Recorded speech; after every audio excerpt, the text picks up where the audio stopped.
A e dini se nëse të ardhurat tuaja vjetore nga të gjitha burimet janë 1.2 milion lek ose edhe më shumë, ju keni detyrimin ligjor për të plotësuar deklaratën vjetore të ardhurave personale, ose siç njihet ndryshe DIVA. Afati i fundit për plotësimin dhe dorëzimin e DIVA 2025 është 31 marsi 2026. Çdo dorëzim më vonë i DIVA 2025 sjell penalitet. Unë ju ftoj të abonoheni në kanalin tim në YouTube të Utanuna e Kortoçi, të ndiqni të plot këtë episod dhe të lini pyetjet dhe komentet tuaja dhe unë do t'ju përgjigjem në momentin më të parë.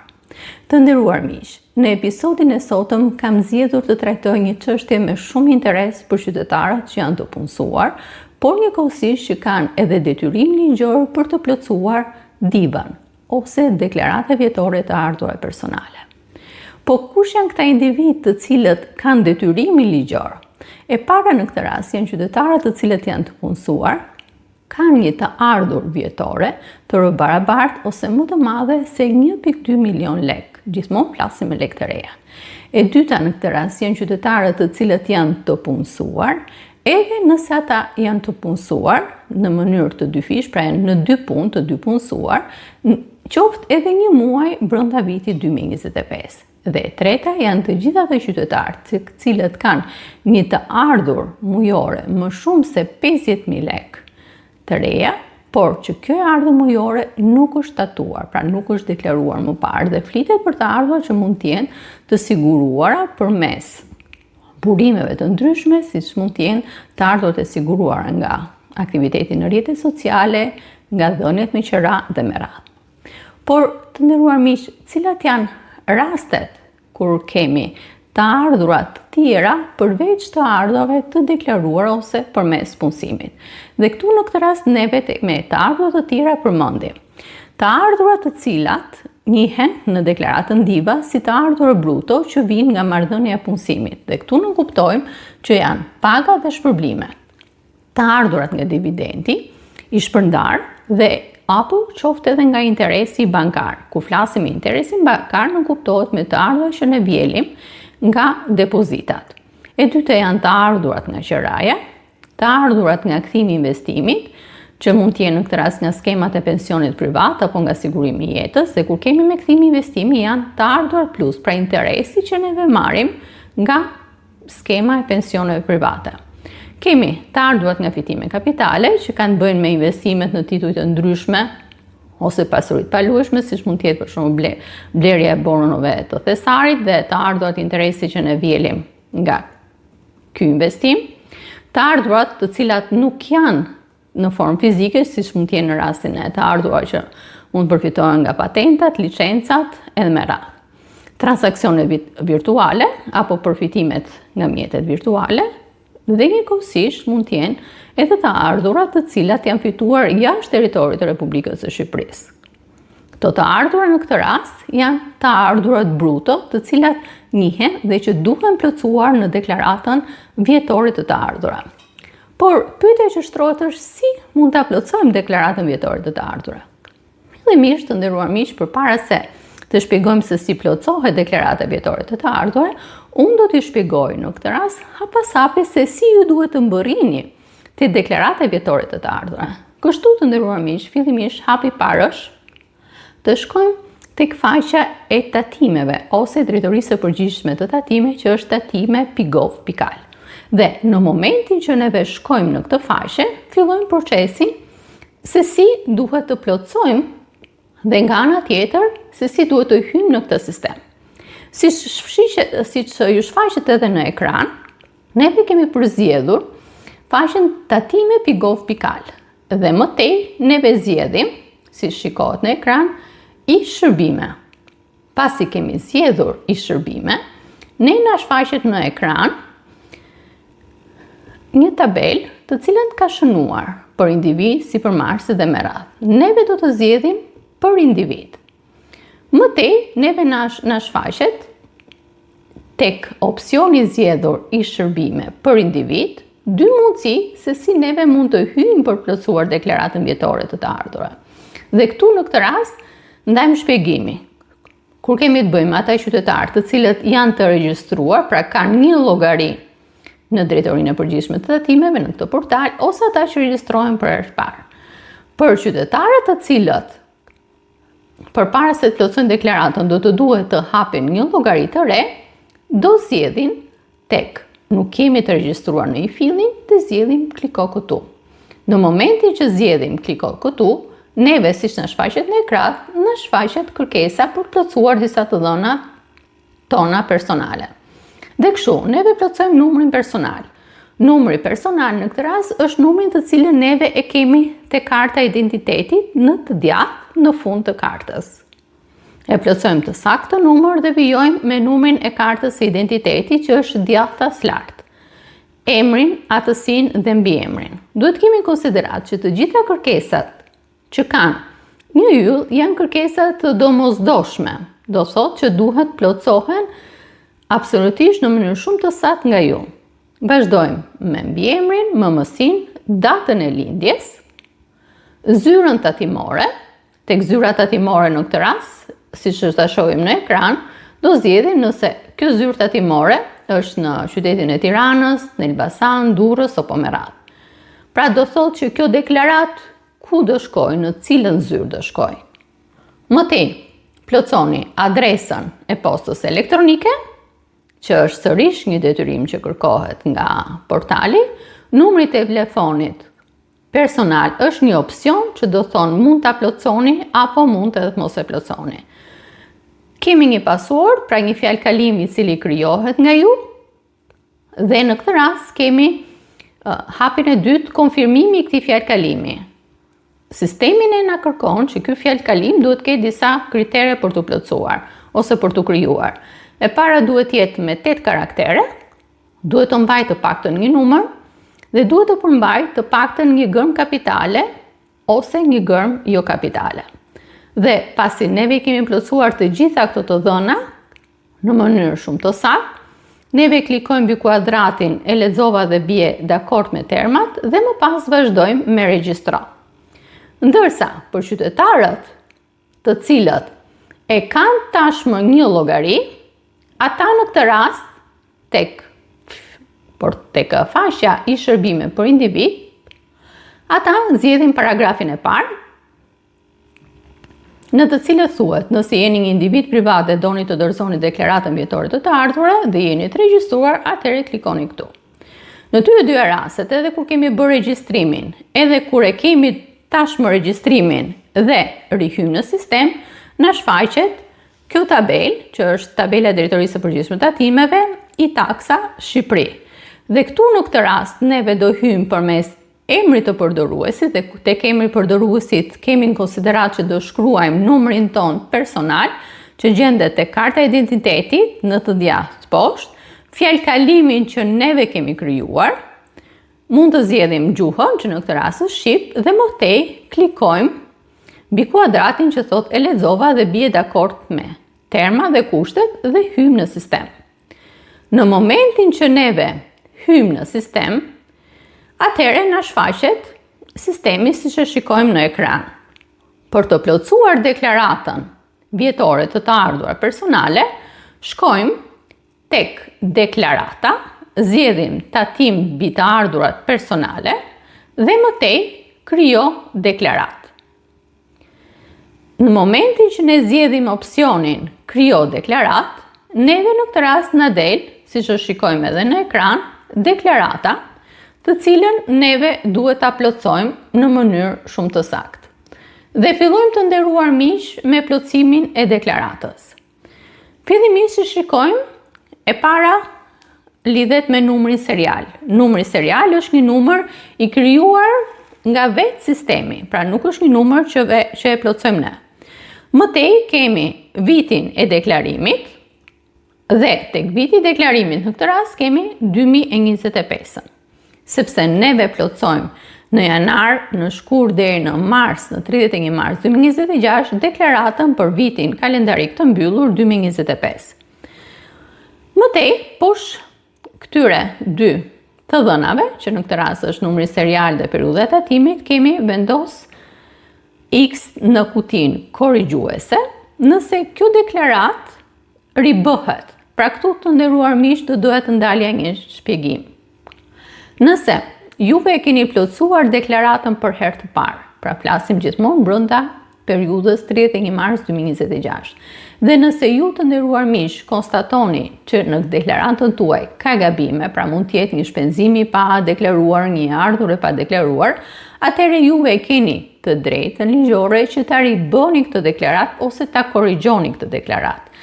Ndaj nëse kjo deklaratë bëhet për herë të dytë, atëherë juve klikoni me gërmën X tek kuadrati korrigjuese. Nëse juve e keni për herë të parë plotësimin e deklaratës DIVA 2025, atëherë ky kuadrat lihet bosh dhe vijojmë të nderuar miq me plotësimin e deklaratës. Siç e shohim në ekran. Vijojmë më pas te seksioni A që lidhet me të dhënat identifikuese. Dhe këtu në këtë rast zgjedhim kuadratin rezident ose jo rezident në Shqipëri. Nëse jemi rezident, zgjedhim kuadratin e parë.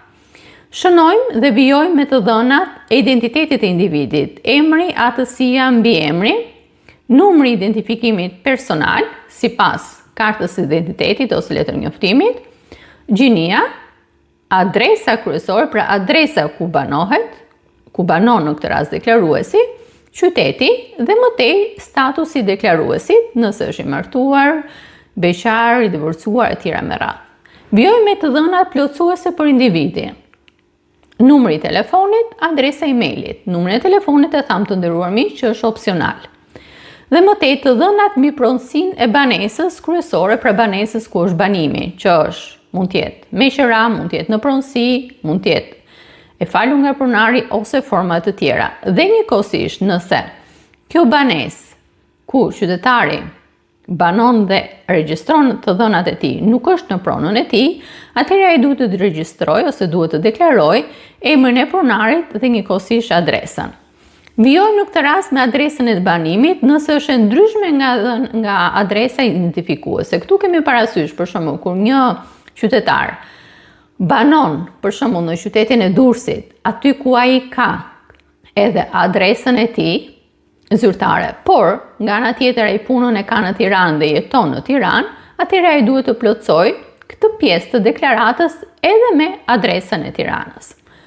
Dhe më tej vijohet me emrin e pronarit dhe adresën e banesës. Më tej vijojnë me plotësimin e të dhënave persona në kujdestari të deklaruesit. Këtu kemi në konsiderat elementet e plotësuar që kush janë individët dhe numri i këtyre personave që jetojnë në kujdestarinë e deklaruesit, dhe këtu në këtë rast përfshihen edhe fëmijët, numri i personave brenda familjes në kujdestari dhe të tjerë persona në kujdestari, pra përtej familjes që mund të ketë për shembull një prind edhe pse nuk jeton me të. Në rastin e fëmijëve nën moshën 18 vjeç, kjo është një element i ri që ne gjejmë te deklarata DIVA 2025 që duhet shënuar numri i fëmijëve në deklarim, të cilët janë në moshën 18 vjeç. Dhe kjo gjë kërkohet të nderuar miq, pasi siç do ta shohim edhe përgjatë plotësimit të deklaratës, neve në këtë rast do të kemi në konsiderat që nëse deklaruesi ka një numër fëmijësh nën 18 vjeç, ai në këtë rast do të përfitojë një zbritje të barrës së tij tatimore. Ndaj është shumë e rëndësishme që numri që do deklarohet në këtë kuti do na orientojë ose do na lidhet edhe me vlerën që do kërkojmë për si një vlerë e cila do të zbritet nga tatimi. Në këtë rast, plotësohet nga prindi që ka të ardhur me të larta. Pra, identifikohet që të dy prindrit kur plotësojnë deklaratën vjetore të ardhur, nuk është e thënë që të dy prindrit duhet të plotësojnë ose duhet të kërkojnë pjesën e rimbursimit të ardhurave të tyre, sepse në këtë rast numri i fëmijëve që janë në ngarkim ose në kujdestari nga prindrit plotësohet në këtë deklarat vetëm nga prindi që ka të ardhura më të larta. Pa e thënë në mënyrë shumë të thjeshtë, jo të dy prindrit kanë detyrimin ligjor për të plotësuar numrin e fëmijëve në ngarkim, por këtë e plotëson në këtë rast vetëm prindi me të ardhurat më të larta. Pra nuk kemi një dopje, një dy deklarim, por vetëm një që bëhet nga prindi. Dhe në këtë rast plotësohet personi deklarues, pra emri që është i prindit në këtë rast, data e deklarimit dhe firma e personit deklarues. Më tej kemi numrin serial dhe sërish periudhën tatimore që është viti 2025. Në vijim vazhdojmë atë që njihet si seksioni B, që është në këtë rast seksioni që lidhet me llogaritjen e tatimit. Pra nëse në seksionin A neve shpjeguam se cilat janë të dhëna që duhet plotësohen dhe këtu në këtë rast janë të dhënat personale të individit, në seksionin B hym tek pjesa aritmetike ose te pjesa financiare për llogaritjes. Dhe ky sesion në këtë rast është ndarë në 3 pjesë, kur te pjesa e parë lidhet me të ardhurat bruto, shpenzimet e zbritshme dhe më tej llogaritja e tatimit. Dhe vijojmë. Së pari plotësohen të ardhurat bruto dhe fillojmë nga kolona ose nga kutia e tretë. Këtu në këtë nderuar miq bëjmë një shpjegim sërish në parantezë. Duke qenë që deklarata do të shkarkohet nga sistemi dhe plotësohet drejt për drejt në sistem, atëherë sistemi ka paraplotësuar disa të dhëna të cilat janë tashmë prezent në sistem. Dhe këtu në këtë rast flitet për të gjitha të ardhurat dhe njëkohësisht tatimet e paguara nga qytetari i punësuar, të cilët ai ka realizuar për gjatë gjithë vitit. Por, edhe pse këto janë të dhëna të plotësuara nga vetë sistemi, që do thotë gjenden në deklaratën tuaj personale të ardhurar vjetore, sërish janë të dhëna të cilat mund të ndryshojnë nga ana juaj. Dhe ti marrim me radhë se kush janë këto dhëna që duhen plotësuar. E para, të ardhurat bruto nga marrëdhëniet e punësimit ose të ngjashme me këto. Kjo e dhënë është e plotësuar nga sistemi, por nga ana tjetër mund të ndryshojë nëse të ardhurat që ju keni përfituar vetëm nga paga, nga shpërblimet ose e ngjashëm me to, ka pasur një ndryshim, pra janë më shumë ose janë më pak. Zbritje nga të ardhurat e punësimit, dhe kur neve flasim në këtë rast me kolonën e tretë që lidhet me zbritjet nga të ardhurat e punësimit, kemi parasysh që qytetari që po bën deklaratën, që është tatim paguesi i tatimit mbi të ardhurat personale, që lidhen drejt për drejt me të ardhurat vjetore të tatueshme, që do thotë se sa tatim kemi derdhur ne për gjatë vitit 2025. Sërish kjo është një dhënë që na vjen nga sistemi. Më tej janë të ardhurat e tatueshme nga marrëdhëniet e punësimit ose të ngjashme me to, dhe këtu në këtë rast kemi të dhënat të cilat vijnë ose plotësohen për të gjitha të ardhurat e tatueshme nga marrëdhëniet e punësimit, që është në këtë rast diferenca mes kutisë 3 që plotësuam të ardhurat bruto dhe kutisë 4 që është zbritja nga të ardhurat e punësimit. Vazhdojmë të nderuar miq me kuti në këtë rast 6 që lidhet me të ardhurat bruto nga dividendi. Këtu plotësohen për të ardhurat bruto që neve marrim nga dividendi, dhe me dividend në këtë rast kuptojmë nëse një individ qytetar ka disa aksione në një kompani dhe ky fitimi që shpërndahet në fund të vitit 2025, pra nëse është realizuar dhe nëse qytetari ka marrë nga ky fitim i kompanisë, atëherë ai plotëson këtë vlerë dividendi që ka marrë. Në rastet ku qytetari nuk ka një fitim ose një të ardhur të marrë nga dividendi, atëherë kjo kuti lihet bosh. Pra të nderuar miq, si në të rastin e kutisë që plotësohet për të ardhurat bruto nga dividendi, dhe gjithmonë kur plotësohen të ardhurat flitet gjithmonë për të ardhurat bruto, jo për të ardhurat neto, pra jo zbritja e tatimeve që janë paguar, gjithmonë në këtë rast kemi të ardhurat bruto, plotësohen nga ana juaj nëse ka pasur të ardhura. Do të shikojmë edhe në zërat me radhë. Nëse nuk ka të ardhura nga zërat të cilat janë të pasqyruar në deklarat, atëherë qytetari nuk i plotëson këto kuti, por i la ato bosh. Vazhdojmë të nderuar miq me kutinë e 7. Nëse qytetari ka pasur të ardhurat bruto nga qiraja, atëherë plotësohet e ardhurat bruto që e ka marrë nga qiraja, kutia e 8 për fitimet kapitale të realizuara nga skemat e sigurimit jetës. Dhe këtu në këtë rast plotësohen për të ardhurat, për shembull nga skema e sigurimit jetës, këtu në këtë rast në kësinë dhe në kutinë e 9 plotësohet kur kemi të ardhurat nga skema e pensioneve private, dhe ku flitet për të ardhurat nuk kuptohet vetëm interesi i përfituar nga këto të ardhura në këtë rast nga skema e pensioneve. Në kutinë 10 janë plotësohen nëse ka të ardhur nga fitimet kapitale, nga tjetërsimi i pasurisë së paluajtshme, dhe këtu në këtë rast plotësohet me totalin e fitimeve të realizuara nga individi deklarues, kur ai ka ndodhur për shkak një kalimi të drejtës së pronësisë mbi pasurinë e paluajtshme për gjatë periudhës tatimore, për shembull nëse ka pasur një shitje të një njësie e banimit, të një njësie e shërbimi, atëherë ky qytetar ka fituar të ardhura dhe këto të ardhura deklarohen. Në kutinë e 11 janë deklarohen të ardhurat bruto nga interesat bankar, dhe këtu në këtë rast plotësohet për totalin e të ardhurave, për shembull nga bonot që mund të jenë marrë në këtë rast, siç mund të jenë për shembull nga depozitat, pra gjithmonë interesat bankare dhe jo totali në këtë rast të ardhurave që janë depozituar, por vetëm nga interesat që janë marrë nga këto të ardhura që quhen ndryshe të ardhura të investuara. Këtu në këtë rast vijohet në kutinë 12 me fitimi i kapitalit i krijuar nga investimet në tituj apo pasuri, dhe këtu kemi rastin e për shembull të bonave thesari, dhe plotësohet për totalin e fitimeve që janë realizuar nga tatim paguesi ose nga qytetari nga investimet në tituj apo në pasuri të paluajshme. Në kutinë e 13 plotësohet shuma bruto të fituara, nëse qytetari ka fituar nga llotaria apo lojra të tjera të fatit.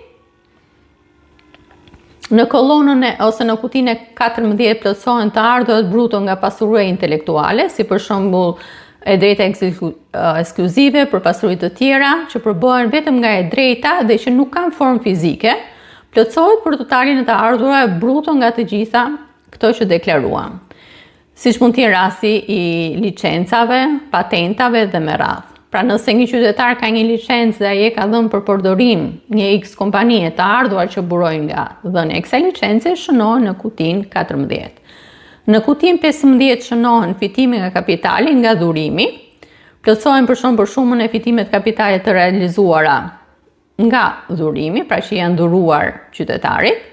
Fitimi kapitale nga trashëgimia plotësohen në kutinë 16 dhe plotësohet për shumën e përfitimeve të pasurisë së paluajshme ose edhe të luajshme ose paratë e fituara si rezultati i kalimit në trashëgimi për shkak të ndrimit të jetës nga një person tjetër i familjes, pra të ardhurat që ai ka përfituar nga pasuritë e luajshme ose të paluajshme si pasojë e trashëgimisë.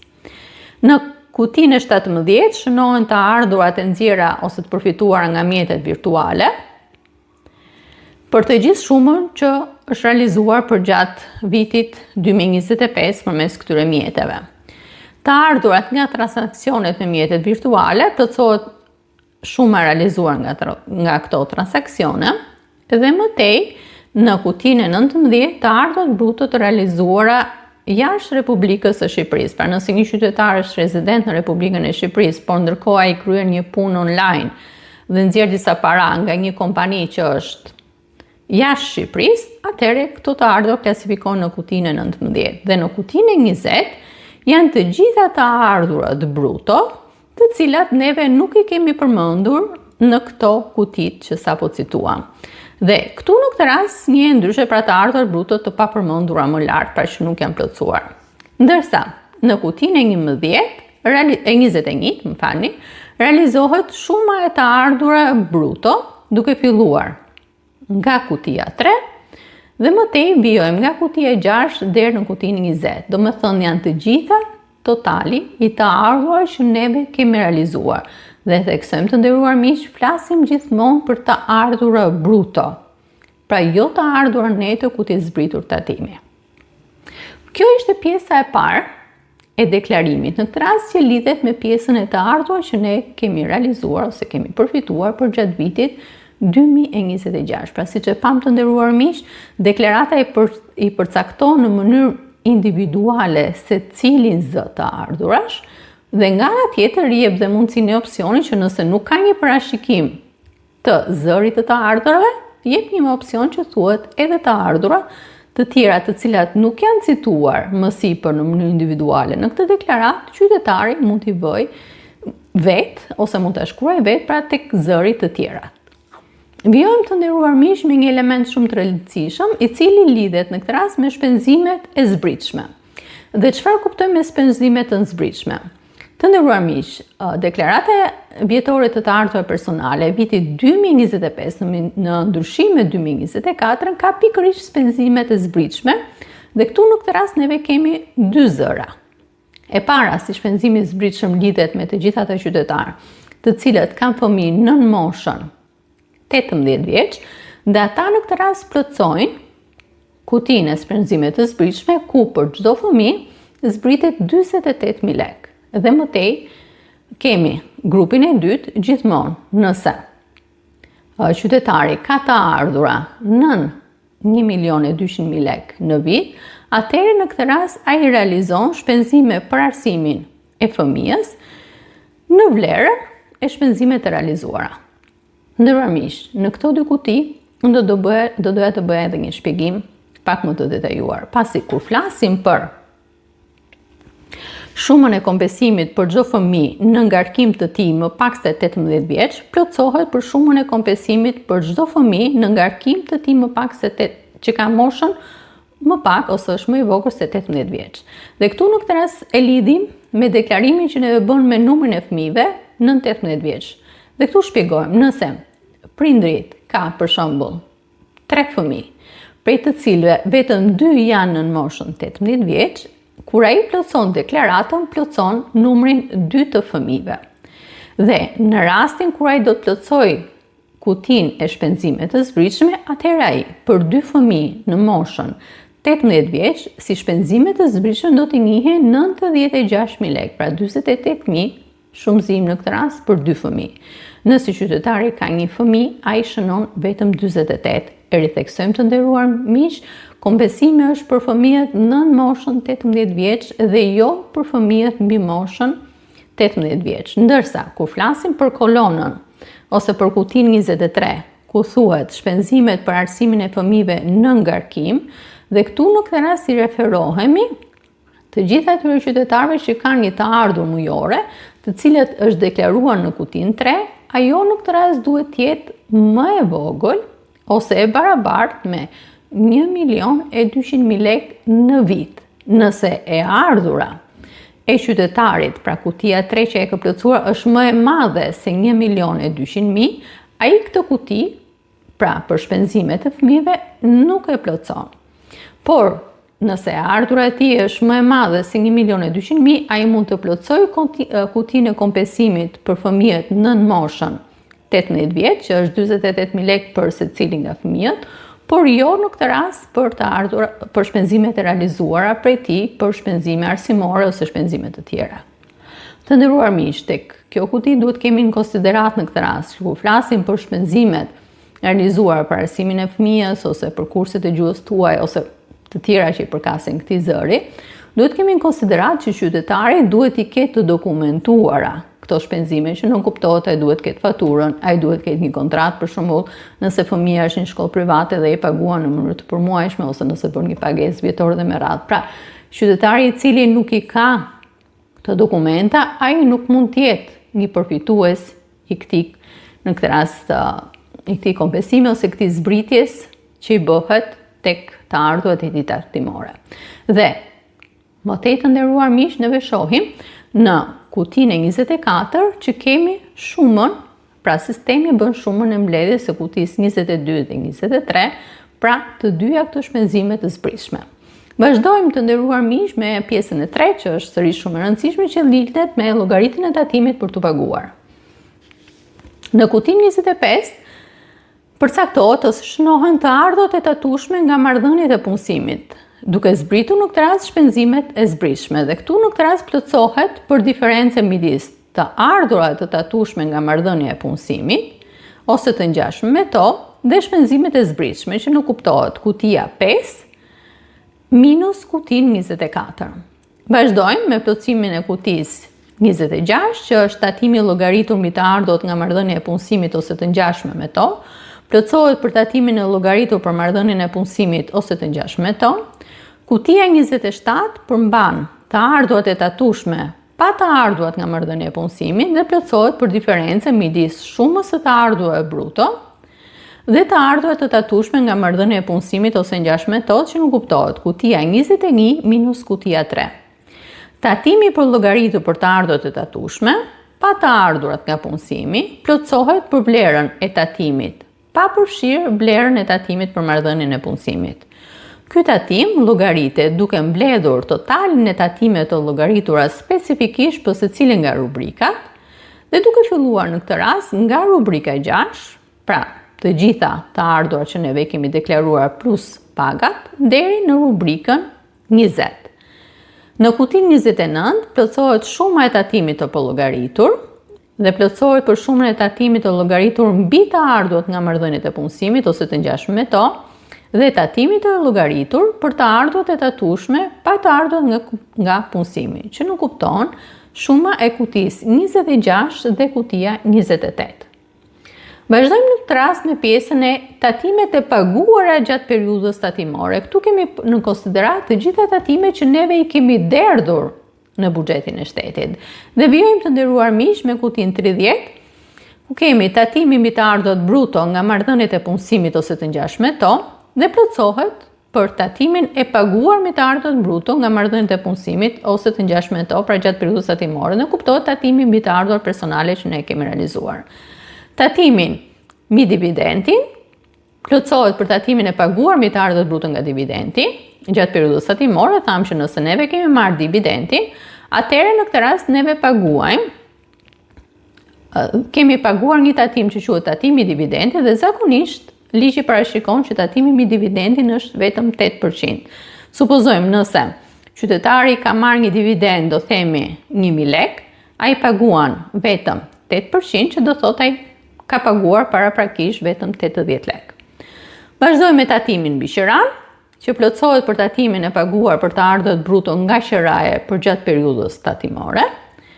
Tatimi mbi fitimet kapitale të realizuar nga skemat e sigurimit jetës, plotësohet në këtë rast për tatimin që është paguar mbi fitimet kapitale të realizuar nga skemat e sigurimit jetës. Vazhdojmë më pas në kutin 34 tatimi mbi kthimin nga investimet nga skema e pensionit privat, si edhe në rastin e sigurimit jetës. Pra, nëse neve kemi paguar këtë tatim që kemi siguruar nga skema e pensionit privat, e shënojmë. Tatimi mbi fitimet kapitale nga tjetërsimi i pasurisë, plotësohet për tatimet që janë paguar mbi fitimet realizuar nga tjetërsimi i pasurisë, kur është shitur një pasuri dhe janë siguruar të ardhurat.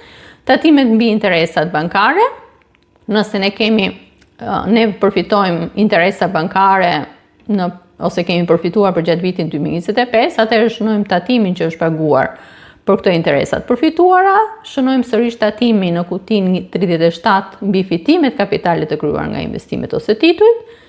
Vijojmë me kutin 38 tatimi mbi fitimet e llogaritura nga llogarita për lorat e fatit, pra të gjitha të ardhura që neve kemi deklaruar në pjesën e parë, nëse neve kemi deklaruar të ardhura, në pjesën që po shpjegojmë, shënojmë edhe tatimet që janë paguar ose tatimet që i takojnë për të paguar. Vijojmë në këtë rast me kutin 39 tatimet mbi të ardhurat bruto, nga të ardhurat që janë realizuar në rubrikën e 13, dhe këtu në këtë rast ku flasim gjithmonë për tatimet e paguara nga shumat e fituar nga lërat e fatit.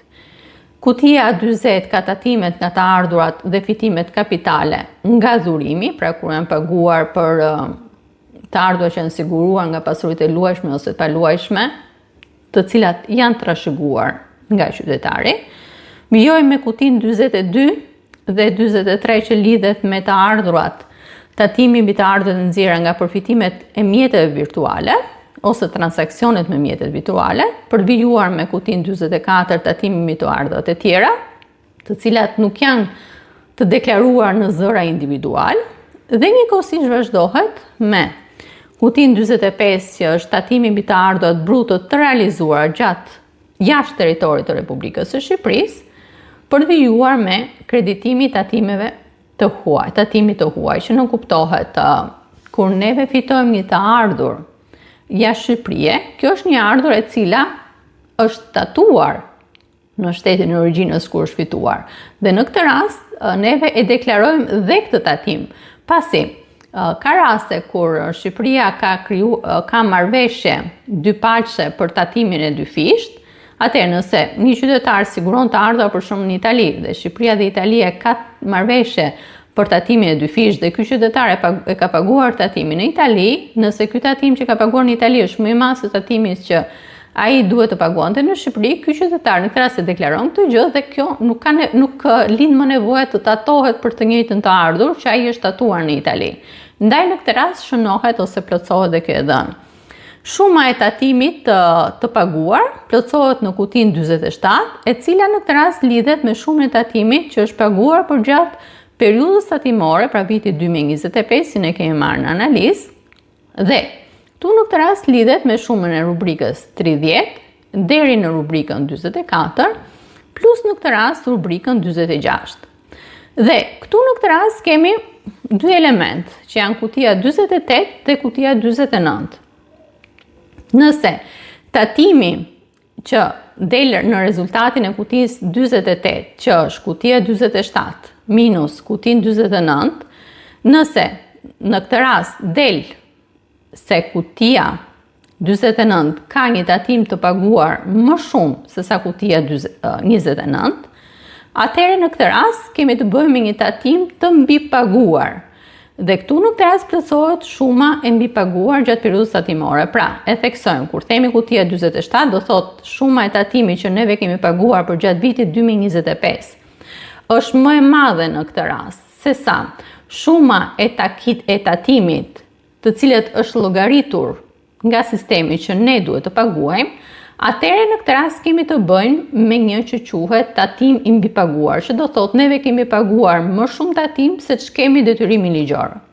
Në rastin e dytë, që është kutia 49, kur tatimi i detyruar për të paguar plotësohet për shumën e tatimit për të paguar gjatë periudhës tatimore, dhe këtu në këtë rast kemi në konsiderat që kur kutia 29 është më e madhe se kutia 47, që nënkupton e ritheksojmë, kutin 29 është shuma e tatimit të llogaritur që ne duhet të paguajmë, dhe kur shumë tatimi që ne duhet të paguajmë është më e madhe se sa shuma e tatimit të paguar, atëherë ne në këtë rast jemi debitor ndaj sistemit, që nuk kuptohet neve kemi paguar më pak tatime se sa në rastin se sa neve duhet të paguanim.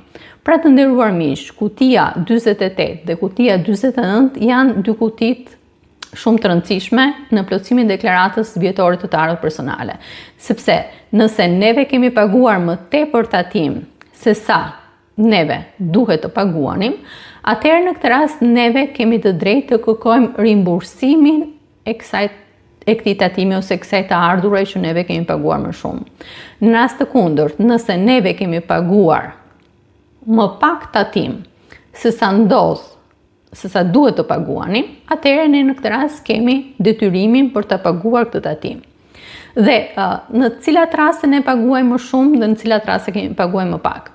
Neve në këtë rast jemi në pikën e parë kur kemi paguar më shumë tatime se sa kanë atakuar, në momentin kur janë prindrit të cilët e kanë zbritur pjesën e shpenzimeve për fëmijët në moshën 18 vjeç ose për shpenzimet arsimore.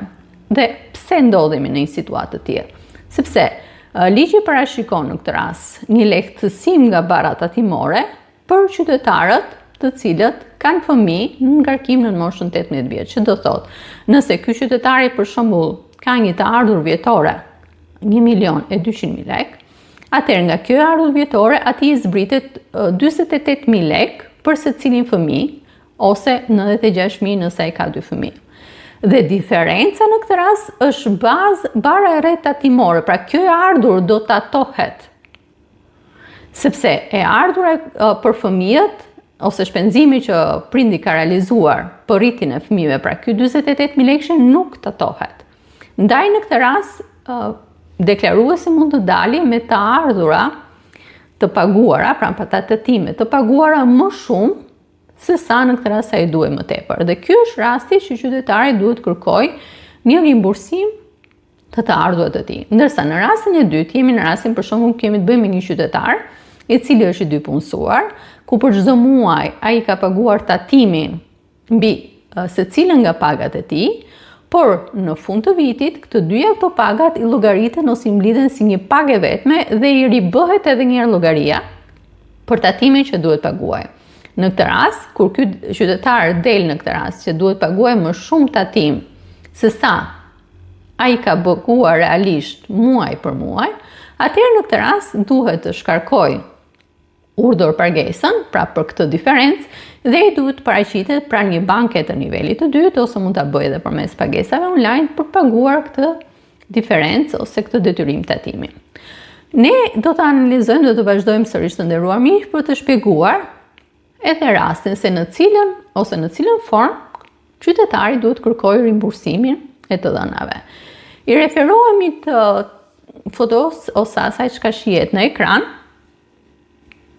dhe jemi në momentin që qytetari do të bëjë kërkesën për të përfituar rimbursimin e tij. Dhe si ai do ta bëjë këtë lloj kërkese? Sërish të nderuar miq, kërkesa bëhet në faqen e tatimeve. Sërish në këtë rast hyrja bëhet siç ndodh edhe në rastin e plotësimit ose të deklaratës së divës, por këtu në këtë rast kemi një ndryshim. Pra në momentin që qytetari ka hyrë me të dhënat e tij, ky qytetar në këtë rast nuk do zgjedhë më deklarata, por ai do të zgjedhë tek opsioni çështjet e mia. Dhe tek opsioni çështjet e mia, ai do zgjedhë opsionin pyetje e përgjithshme. Këtu në këtë rast ai do krijojë një kërkesë dhe kur ai të plotësojë të dhënat e kërkesës, do t'i bashkalidhi 3 dokumenta që janë të rëndësishme. Këto dokumentat në këtë rast është dokumenti i llogarisë së tij bankare, sepse ai do kërkojë që drejtoria tatime t'i rimbursojë disa para plus, dhe njëkohësisht do t'i bashkangjisë 2 dokumenta të tjera që janë themeltare, që lidhet me certifikatën familjare, që do thot ai deklaron fëmijët që janë nën moshën 18 vjeç, pra brenda datës 31 dhjetor 2025, dhe njëkohësisht dokumentacioni për shpenzimet e realizuar. Dhe këtu te dokumentacioni për shpenzimet e realizuar mund të jenë faktura që mund të ketë paguar për arsimin e fëmijës, kontrata që i ka me institucionin arsimor ku i studion fëmia, pagesa që ai mund të ketë realizuar për kurset e gjuhëve të huaj dhe me radhë. Pra, është e rëndësishme të nderuar miq të shpjegojmë që çdo qytetar mund të bëjë kërkesën për rimbursimin e të ardhurave të tij vetëm në rastet kur ai e ka faturën, kontratën me institucionet arsimore, e ka të dokumentuar pagesën që e ka kryer për fëmijët dhe me radhë. Në raste se ai nuk i ka këto dokumenta,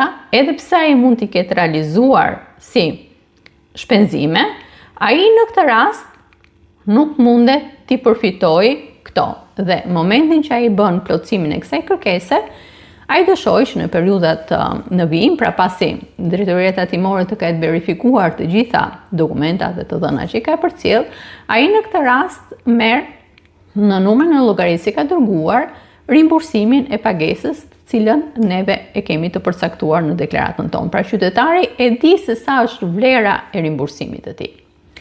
Të nderuar miq, do doja të bëja edhe një shpjegim. Në 1 janar të vitit 2026 ka hyrë në fuqi vendimi i Këshillit të Ministrave i cili përcakton ndryshimin e pagës minimale. Pra deri në 31 dhjetor të vitit 2025 paga minimale ishte 40.000 lekë, ndërsa në 1 janar 2026 kjo pagë është 50.000 lekë.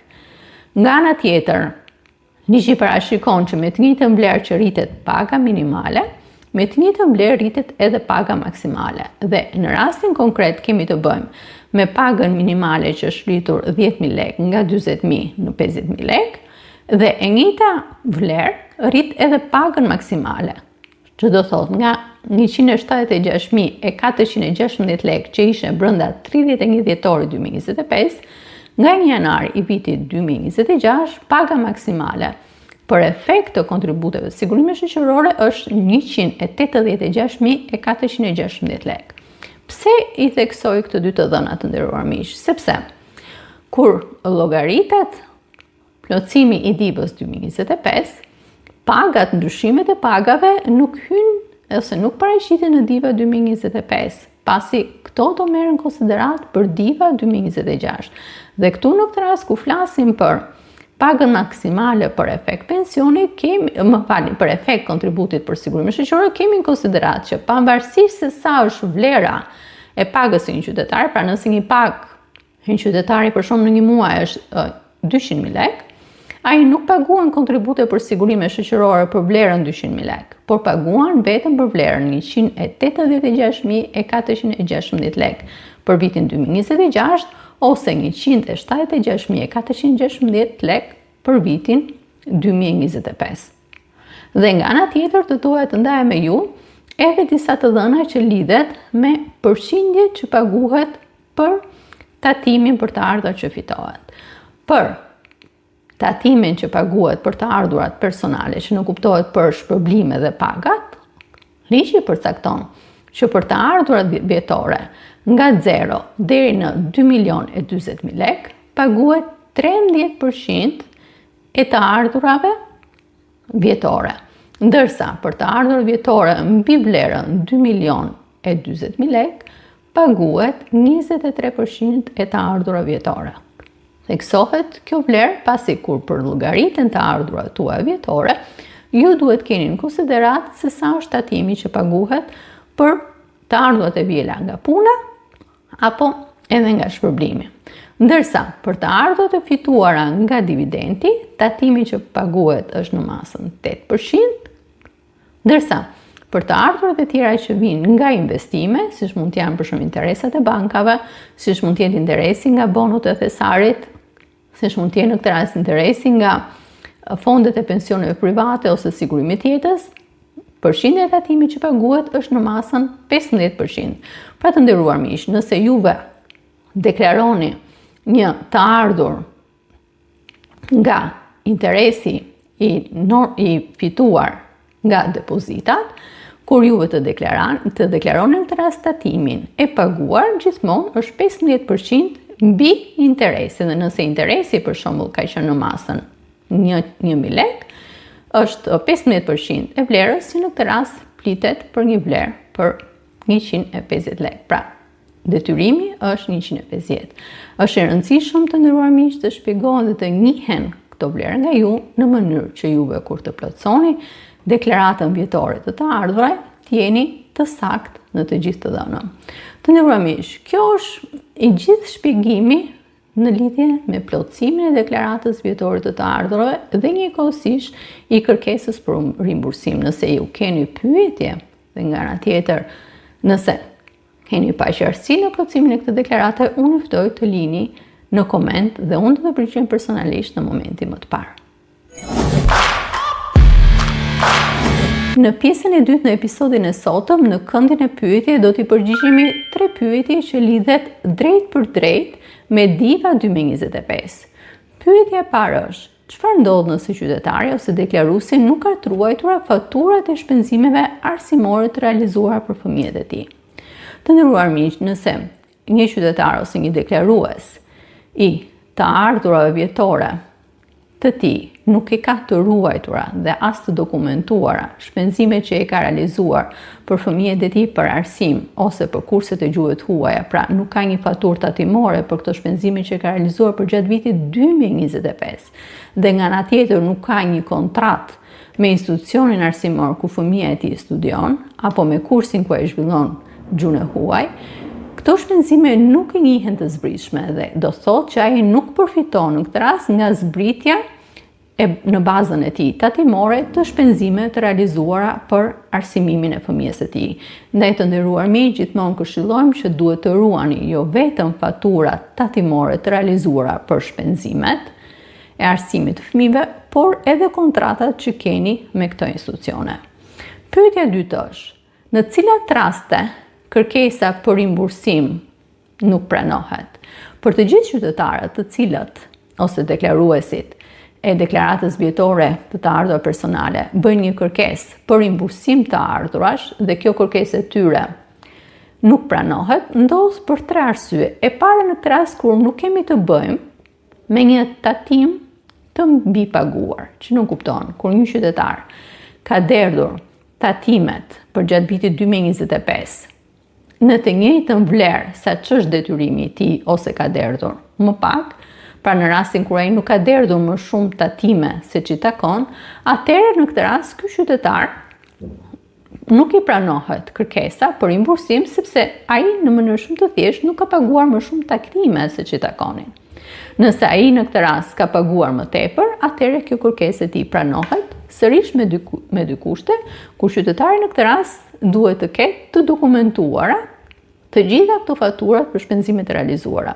Pra, nëse neve themi në cilat raste kjo kërkesë rikthehet, e para në këtë rast është kur ky qytetar nuk ka mbi pagesë të tatimit, e dyta kur dokumenti i tij ose dokumentimi i shpenzimeve të realizuara nuk është i plotë, do thotë ai nuk ka një kontratë marrëdhënien që ai ka vendosur me institucionin ku fëmia e tij studion, dhe arsye e tretë është kur ai në këtë rast ka paguar, por që faturat nuk janë fatura formale, që do thotë nuk janë fatura ku është paguar të TVSH-ja, ose nuk janë fatura në këtë rast ligjore. Në tilla raste, ai në këtë rast nuk mund të jetë përfituesi i shpenzimeve të zbritshme dhe kërkesa e tij është një kërkesë e cila nuk pranohet.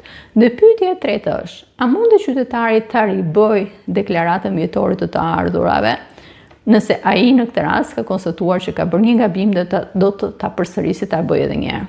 Po të nderuar miq, ligji e mundëson që qytetari i cili ka plotësuar një herë deklaratën vjetore të të ardhurave personale dhe kërkon ta ribëjë atë sepse në deklaratën e parë ai ka konstatuar gabim, ai në të bëra në deklarimet e tij, ai mund ta ribëjë edhe një herë deklaratën e parë, por duhet të ketë në konsideratë që kur plotëson deklaratën e dytë, ai të zgjedhë kuti në këtë rast në të cilën ai e deklaron që kjo është një deklaratë e dytë, në këtë rast pra një deklaratë korrigjuese në krahasim me deklaratën e parë. Në këtë mënyrë, Drejtoria e Tatimeve që do analizojë deklaratën e tij do marrë në konsideratë pikërisht deklaratën e dytë dhe jo deklaratën e tij të parë. Të nderuar miq, ky është episodi që unë kisha përgatitur për Diva 2025. Unë ju sjell në vëmendje që afati fundit për plotësimin dhe dorëzimin e Diva 2025 është pikërisht 31 marsi 2026. Çdo dorëzim live për tek këtij afati sjell penalitet në vlerën 3.000 lekë të reja. Njëkohësisht, unë doja të silla në vëmendje edhe një element shumë të rëndësishëm. Neve shpjeguam që qytetarët të cilët kanë një të ardhur vjetore të barabartë ose më të madhe se 1.200.000 lekë, ata kanë detyrim ligjor për ta plotësuar Diva 2025. Por nga ana tjetër, edhe qytetarët të cilët kanë një të ardhur vjetore më pak se 1.200.000 lekë, por do duan të përfitojnë nga shpenzimet e zbritshme për fëmijët e tyre, kur ata kanë fëmijë në kujdestari nën moshën 18 vjeç, ose në rastin që kanë realizuar shpenzime arsimore për fëmijët e tyre për gjatë vitit 2025, ata e kanë të drejtën për ta plotësuar Diva 2025 dhe të përfitojnë nga shpenzimet e zbritshme.